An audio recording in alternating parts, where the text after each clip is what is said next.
Kalau bicara soal hidup dan penghidupan manusia, tanah adalah muaranya. Sebagai tempat berpijak, tanah memiliki peranan penting dan menjadi fondasi utama dari semua kegiatan yang dilakukan manusia.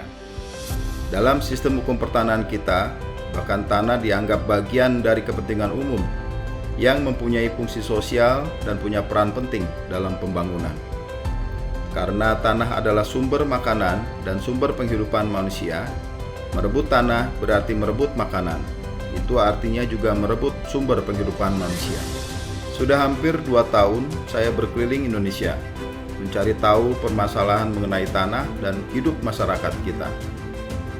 Masih ada ketimpangan penguasaan atas tanah, status tanah yang belum jelas, ketidaksesuaian tata ruang, konflik agraria yang tidak terselesaikan, belum lagi masalah masyarakat adat yang perlu mendapat perhatian khusus.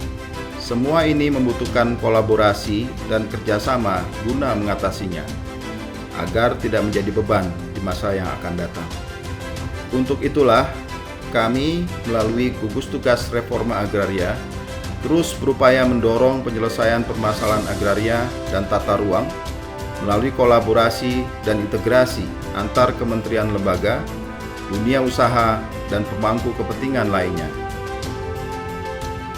Reforma agraria memiliki tujuan yang sangat mulia, yaitu menciptakan kemakmuran dan kesejahteraan masyarakat, menciptakan lapangan kerja untuk mengurangi kemiskinan, memperbaiki dan menjaga kualitas lingkungan hidup, meningkatkan ketahanan dan kedaulatan pangan, menangani dan menyelesaikan konflik agraria, mengurangi ketimpangan penguasaan dan kepemilikan tanah, serta memperbaiki akses masyarakat kepada sumber ekonomi.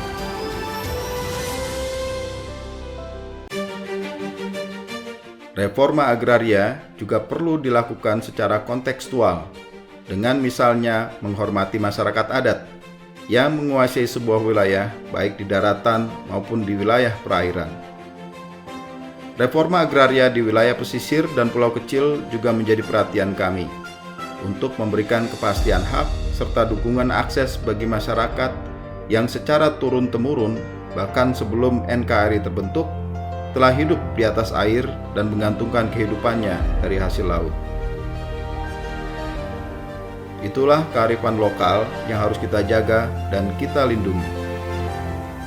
Selain itu, wilayah perbatasan juga menjadi perhatian kita bersama.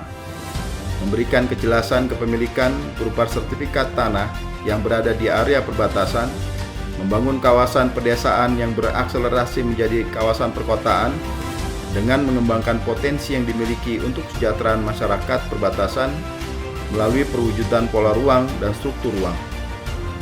Tujuan mulia ini harus kita kawal secara bersama. Perlu kerja keras dan dukungan dari seluruh pemangku kepentingan sehingga kehadiran negara dapat dirasakan oleh seluruh lapisan masyarakat Indonesia. Ayo bersinergi, mari kita bersama membangun negeri.